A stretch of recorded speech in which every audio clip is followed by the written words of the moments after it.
Muy buenas tardes, amigos de todo el país. Bienvenidos nuevamente a Rumbo de la Tarde, aquí por la 98.5 FM. Soy Miguel Guerrero y estoy muy agradecido de su atención, esperando seguir contando con ella a lo largo de la vida de este programa y todas las tardes de 4 a 5 PM de lunes a viernes. En el día de hoy nos acompaña, como todos los lunes, el licenciado Israel Abreu. Tiene su segmento de análisis económico y financiera, y dámosle la bienvenida nuevamente a nuestra compañera Olga Paola Almanzar. Buenas tardes. Mi nombre artístico ese, nadie lo conoce. Paola. Olga es muy Paola. bonita. Olga Paola Almanzar. Paola es más exclusivo, es más raro que Olga. Que Olga es un nombre belga, sí, y ruso también. Sí, sí.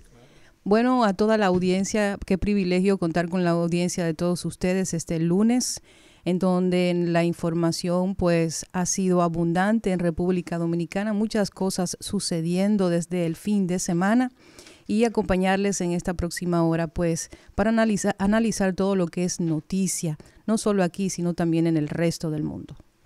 Mira, yo quiero referirme brevemente porque hoy tenemos la mitad del espacio comprometido para un segmento de enorme interés para todos los amigos que nos siguen diariamente, de lunes a viernes.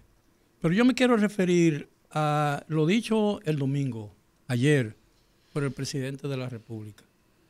Yo creo que ha faltado en este impasse un contacto al más alto nivel entre el presidente y el primer ministro haitiano, que es la mayor autoridad de Haití, aunque esa autoridad no tenga suficiente autoridad para gobernar un país como la autoridad nacional gobierna el nuestro, ¿no? Pero la verdad es que estamos a punto de convertir un pequeño incidente que puede resolverse diplomática y amistosamente en un conflicto bilateral que puede arrastrarse por años. A mí me sorprendió, yo me pregunto, desde que escuché el viernes la decisión del presidente de la República de poner en ejecución el ultimátum, el emplazamiento que había hecho a las autoridades haitianas, después de incluso haber dicho que el gobierno haitiano no tenía ninguna autoridad sobre la construcción de ese canal. Entonces, tú no puedes tomar una medida de la naturaleza que el gobierno adoptó cuando el principal afectado nadie sabe quién es, porque no se han identificado los anarquistas que según el presidente de la República son responsables de la construcción de ese canal. Yo no sé qué entiende el presidente por anarquista, porque es una filosofía política que detesta toda forma de gobierno o autoridad, y que estuvo muy en boga desde finales del siglo XIX hasta los años 50, comienzos de los años 50, especialmente en la Europa occidental. Y todos sabemos que había un partido anarquista en Rusia, había un partido anarquista en Alemania y había un partido anarquista en España. Pero aquí la gente entiende que anarquista es aquel que sale a la calle a hacer alboroto. Pero realmente es una filosofía política el anarquismo. Entonces yo lo que digo es que ¿qué necesidad tenemos nosotros de, por ejemplo, de crear, en vez de hacer puentes, crear paredes? Con el muro que se está construyendo en la frontera es suficiente. Yo creo que no necesitamos de otra pared, sino tendríamos que acortar el camino de entendimiento, creando puentes, no paredes. Y yo no quiero darle la razón a nadie, pero la verdad es que a mí me parece que ciertas medidas, el cierre indefinido, como lo definió el presidente, de la frontera, con todas las consecuencias que tiene para el intercambio comercial bilateral del que se benefician o se pueden perjudicar muchos intereses dominicanos, no ayuda a la solución del problema creado con la construcción de un canal para extraer agua del río Masacre, cuando en una oportunidad el gobierno, en una declaración conjunta con pares haitianos, admitió que lo que se estaba construyendo desde el 2018 y que se interrumpió por la pandemia y por el asesinato del presidente haitiano, no constituía una desviación del río ni una disminución de su caudal, que es lo que realmente puede afectar realmente la vida de ese río. Y además, Hay versiones, yo no puedo decir que sea cierto porque no soy experto en esa materia, pero incluso profesionales dominicanos dicen que precisamente nosotros extraemos agua de ese mismo río que se llama en el territorio nacional el río Dajabón y no río Masacre, como se conoce en Haití, para proyectos de riego en la agricultura. De manera pues que yo pienso que no debemos cometer el error de hacer de un problema que puede solucionarse diplomática y armoniosamente entre los dos países sin afectar los vínculos a largo plazo, que eso es lo que podría suceder, y no con esas medidas. Porque yo me pregunto, ¿podría el gobierno dominicano mantener indefinidamente todo ese aparato militar que ha trasladado a la frontera, con todo el enorme costo y gasto que eso significa, mientras los intereses haitianos que están construyendo ese canal no temperen al reclamo dominicano? Hay muchos temas ahí, don Miguel. Miren, el tema del canal yo considero que no solo es el tema del desvío.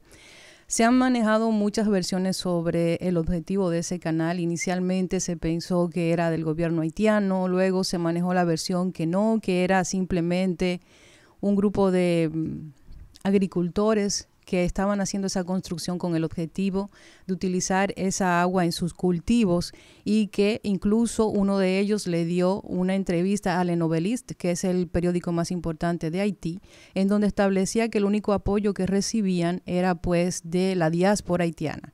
Sin embargo, luego surge otra versión. Surge una versión que al menos de mi parte no ha sido confirmada, pero que comparto para fines de información, en que este canal, en realidad el propósito era suplir de agua a una explotación minera que estaba vinculada a una familia muy importante de los Estados Unidos, una familia otrora presidencial. Bueno, la compañía que tiene la concesión no es una compañía estadounidense, sino canadiense. Así es. Que está muy ligada y tiene, está vinculada. Aparentemente, Barrick Gold hizo un intento o un acercamiento para comprar la concesión que pertenece a una compañía canadiense que se llama Unic Gold. Y como ambas son públicas, el entendimiento o el contacto tuvo que hacerse público, porque es una obligación de todas las empresas públicas. No se puede no puede haber tratativas secretas con fondos que pertenecen a mucha gente, ¿no? Así y que son fondos públicos que se comercializan en los mercados. Así es. Entonces se manejó esa versión. ¿Qué entiendo yo? Mi humilde opinión, Olga Almanzar. Yo pienso que estamos en un año preelectoral. Pienso que al tema definitivamente se le ha sacado partido político.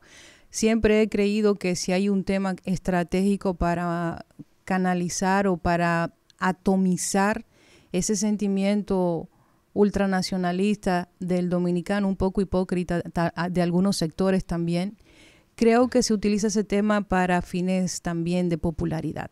¿Y qué pasa? Mientras tanto, mientras este tema resuena, tenemos al presidente que hoy precisamente protagoniza un momento muy desagradable de mano de una estudiante en precisamente esta zona de Columbia, en donde es evidente que el escenario estaba más que preparado para mover este momento y que resultara lesivo, porque fue un momento sumamente incómodo, dada yo creo la exposición de nuestro presidente en un escenario como ese, que era incuestionable que eso podía pasar. Claro, yo me pregunté en un tweet que envié, que qué gana el país y qué gana el presidente de la República en este momento en que estamos siendo objeto como nación de muchos prejuicios relacionados con el tratamiento que supuestamente aquí se le dan a los haitianos.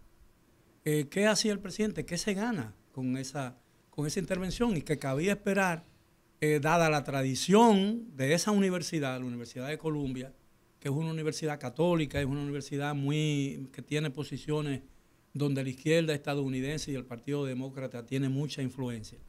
¿Qué ganaba el presidente con someterse a un careo, una de preguntas y respuestas? ¿Qué iba a ganar en este momento? Quizás en febrero de este año, a lo mejor eso era importante para el país, pero en medio de este conflicto que ha tenido una repercusión internacional, donde ha permitido que las consabidas los consabidos prejuicios que existen sobre la nación dominicana con relación al trato de los refugiados, no de los refugiados, sino de los ilegales haitianos, los argumentos del presidente no iban a encontrar eco. Y fíjate que la muchacha no solamente fue irrespetuosa, sino que incluso dejó al presidente con la palabra en la boca. La palabra en la boca. Y que era evidente que era un escenario armado, porque si bien yo critico que quizás el tema se está utilizando con fines políticos, que yo creo que es así, pero es mi opinión, no la realidad. Yo creo que se ha utilizado con esos fines para elevar los números del presidente de la República. Claro. Lo cierto es también que se iba a ver como cuestionable e iba a ser también criticado por la oposición y por muchos otros sectores si el presidente no asumía una postura, que quizás la respuesta del presidente en relación al problema ha sido magnificada, es probable, pero de que había de mandar un mensaje tenía que hacerse. Pero fíjate que la joven que le hizo la pregunta al presidente, se notaba cuando leía que no tenía una idea mínima de lo que estaba preguntando. Yo creo que fue preparado completamente. Sí, que fue preparado. Y cuando ella se dio cuenta de que no podía responder al presidente, se fue y lo abandonó al presidente. Es decir, fue irrespetuosa. Pero yo lo que te quiero decir es que hay cosas que en un momento dado, intervenciones que en un momento dado pueden ser muy provechosas, pero hay otras que esa misma intervención en circunstancias diferentes pueden ser desastrosas. Es decir, ¿qué hacía el presidente en una universidad como Columbia? Respondiendo preguntas en una situación que evidentemente iba a acaparar, iba a estar todo alrededor del caso del cierre de la frontera y la situación haitiana en la República Dominicana. Y creo que Haití le ha llevado la milla siempre en relación a implantar el discurso en relación al conflicto dominico-haitiano. Siempre ha tenido más, vamos a decirlo, tigueraje para manejar ese tema. Y aquí, en República Dominicana, lamentablemente ningún gobierno ha sido capaz de articular un discurso y colocarlo para que nosotros podamos deconstruir ese discurso de maltrato y de vejaciones contra los haitianos. Ese mismo discurso que era parte precisamente de lo que establecía el presidente Abinader cuando pudo responder el tema de todos los ingresos, toda la inversión del gobierno que tiene que ir destinada para el tema de la salud, el tema, por ejemplo, de la monopolización de algunos sectores en materia laboral, como es el tema de la construcción y el tema agrícola. Hablar con datos, pero va a ser difícil porque Haití ha defendido mucho su derecho a ser víctima. No hay ambiente para que los argumentos dominicanos tengan cabida en la opinión pública internacional en este momento. Mira, y además la profesionalidad, a pesar de la situación de caos que reina en Haití, evidentemente, la falta de control por un gobierno que no tiene autoridad sobre la vida de la población y sobre todas las cosas que ocurren en Haití, todavía la tradición diplomática de Haití se dejó sentir con la respuesta que le dieron al el emplazamiento del gobierno dominicano. La respuesta haitiana fue que hemos tomado nota de la declaración del gobierno hemos tomado nota de la declaración del gobierno dominicano y ahí se limitó. Eso se llama profesionalidad. Es decir, no hubo una reacción. Se ve que no estaban preparados para responder y prefirieron llamar de eso. Eso es lo que se estila. Hemos tomado nota de la queja del gobierno fulano de tal, etcétera, etcétera, y en su momento se responderá a esa queja. Es decir, yo creo que el país tiene una vía. No podemos cambiar la naturaleza de la isla. No podemos cambiar y modificar el hecho de que una parte de la isla nos pertenece y la otra pertenece a Haití. Entonces, si queremos vivir en paz, si queremos vivir en armonía, tenemos que hacer un esfuerzo para lograr ese ambiente de armonía y de paz. Don Miguel, estoy totalmente de acuerdo con usted. Sin embargo, desde el punto de vista de las acciones que ha tomado el gobierno, hay que reconocer que todas buscan como un objetivo final el beneficiarse políticamente de todas las acciones que han tomado.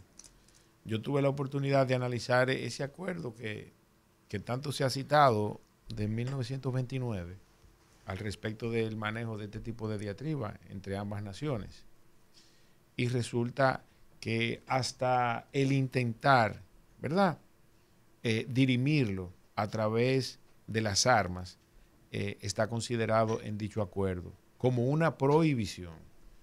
Yo creo que eso que Olga refería al respecto del manejo y de cómo están capitalizando un problema que en el orden mediático, ¿verdad?, unifica a toda la sociedad.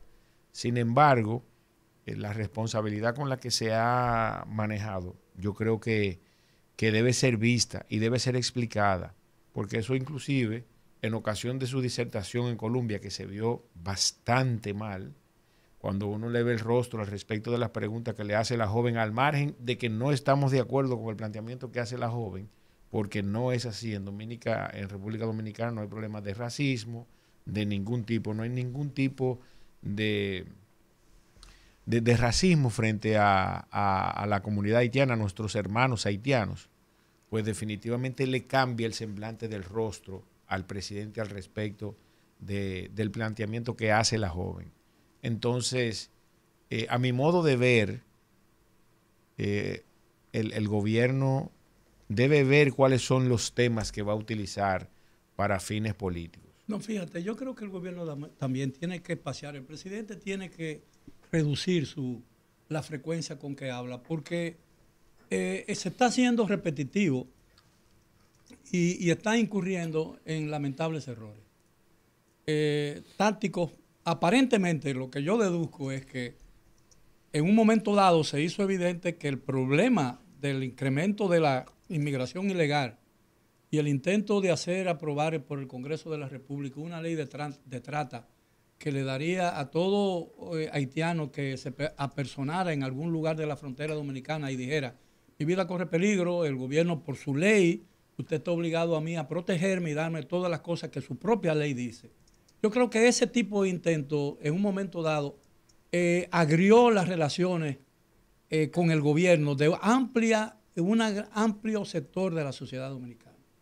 Y yo he estado diciendo que muchas veces, y lo he repetido aquí en incontables oportunidades, que a mí me parece que el tema haitiano iba a ser la némesis de la reelección presidencial, tanto o más que el alto costo de la vida y la inseguridad ciudadana. Por una sencilla razón. El tema haitiano genera sentimientos muy difíciles de cambiar en el alma nacional. Y sin embargo, el gobierno puede, con una gran inversión, aunque eso sea catastrófico para la economía, 3 meses antes de las elecciones, cambiar el sentimiento de la gente con relación al costo de la vida y la inseguridad ciudadana. ¿Entiendes? Entonces, lo que no podría cambiar es ese sentimiento nacional. Entonces, yo creo que ellos se percataron de eso y han intentado revertir el proceso creándose acciones que lo presenten como un defensor a rajatabla del nacionalismo dominicano y de la frontera, cuando la frontera dominicana nada tiene que ver absolutamente con el tema del canal del río Masacre. Pero además también, excúsame Israel, también que se ha dejado de fondo. Usted, don Miguel, conoce muy bien lo que es el ciclo de la noticia. Sí. Nosotros tenemos esos eventos que tienen picos de atención en la opinión pública y debajo queda todo lo demás. Esas auditorías que nuevamente presentan varias irregularidades de instituciones que solamente se limitaron a publicar una nota de prensa para decir que están siendo corregidas. Ese tema subsanadas, ese tema simplemente pasó a un segundo plano y es un tema que realmente debería estar siendo conversado hoy en República Dominicana. Miren, Ramón, yo quiero que anotemos estas palabras por ahí, que este cortecito ustedes lo saquen para la historia.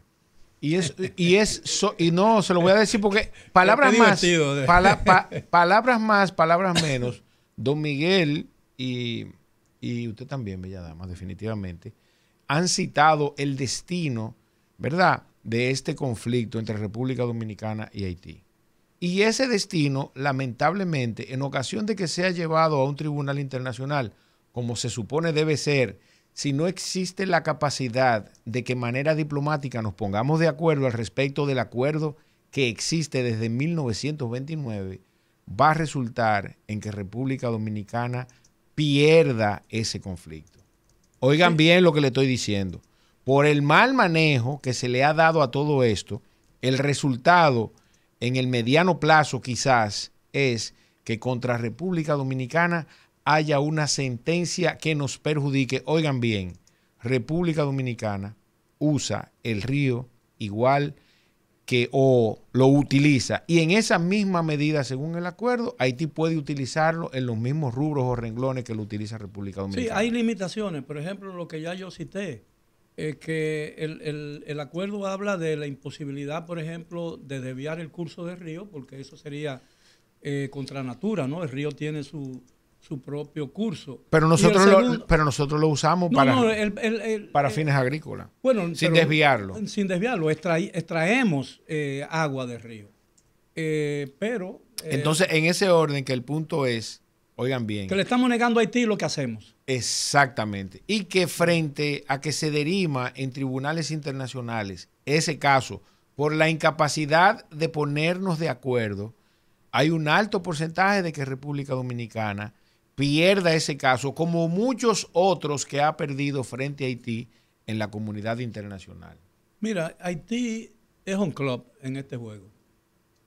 Y recuérdense que en extra inning, según las nuevas reglas de Major League, tú inicias el inning con un hombre en segunda, sin out.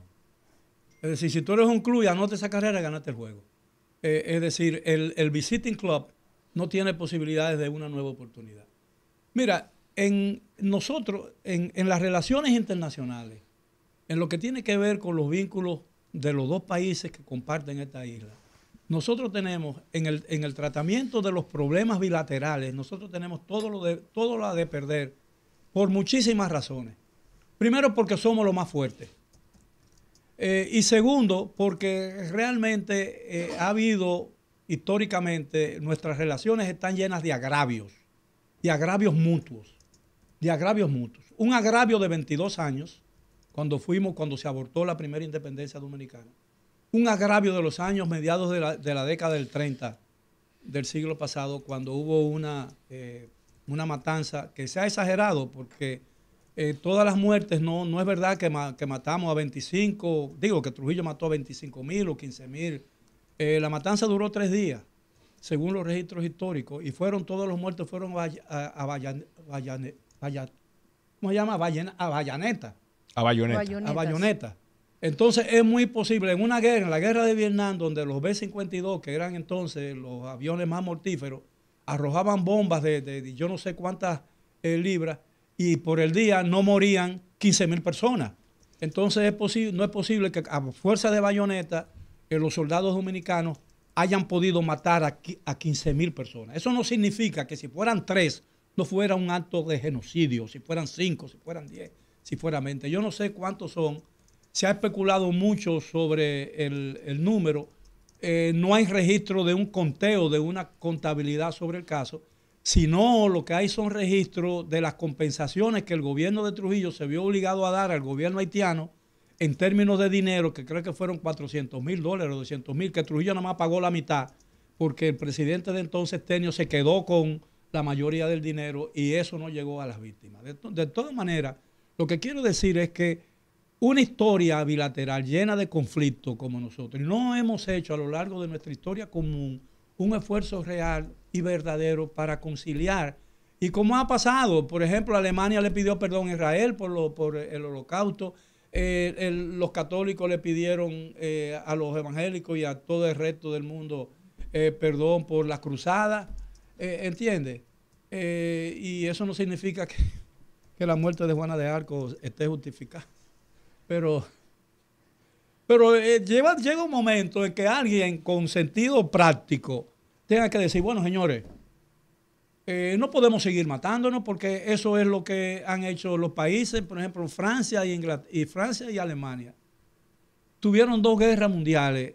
En la primera guerra, en una sola batalla, murieron 500,000 personas, la batalla de Verdún, que decidió la primera guerra mundial. Y hoy son los principales aliados y los sostenedores reales de la Unión Europea. ¿Entiendes? Así es. México, Estados Unidos, dicen los mexicanos que se robó 3 estados de Estados Unidos, o 4. Y cuidado. Y hoy en día son países que tienen relaciones normales, incluso tienen un tratado de libre comercio. Sí, pero yo creo que para no pasarme de los 2 minutos apenas que nos quedan para entrar con Israel, yo creo que se ha analizado hasta el cansancio esas dicotomías profundas que existen entre la cultura dominicana y la cultura haitiana. Nosotros fuimos suprimidos por Haití y después de eso, de intervenciones norteamericanas, como decía usted en un comentario, fuimos capaces de levantarnos como país y trascender por nuestro propio esfuerzo. Entonces, yo entiendo que el discurso, yo creo que aquí hay un tema pendiente, que es que el gobierno, cualquiera que sea el gobierno que esté, debe instalar el discurso, porque es evidente que Haití nos lleva mucho espacio en ese sentido y es hora de que tomemos ese campo y lo trabajemos. Mira, el presidente adelantó que en su comparecencia en Naciones Unidas iba a insistir nuevamente en que las Naciones Unidas decidiera ya rápidamente el envío de una fuerza multilateral a Haití para pacificar esa parte del territorio de la isla. Yo tengo entendido que esa fuerza multilateral no ha sido integrada totalmente y enviada por el veto en el Consejo de Seguridad de China y Rusia, porque eso se tiene que aprobar en el Consejo de Seguridad. Además, me preocupa el hecho de que el delegado haitiano diga al presidente en la asamblea, diga, presidente, pero déjenos eso a los haitianos, a nosotros, porque yo creo que debe herir algunos sentimientos nacionalistas, si esos sentimientos existen en Haití, de que sea el presidente dominicano el que esté reclamando una ayuda internacional cuando los haitianos tienen voz también en la comunidad internacional. Y ya Haití ha solicitado el envío de esa fuerza. Yo creo que el presidente debe, no sé, yo no le veo sentido a ese discurso del presidente, pero como decían en mi barrio, ellos son grandes y saben lo que hacen. Pide la pausa, que tu voz es más agradable. Señores, no se muevan, seguimos con más contenido aquí en El Rumbo de la Tarde.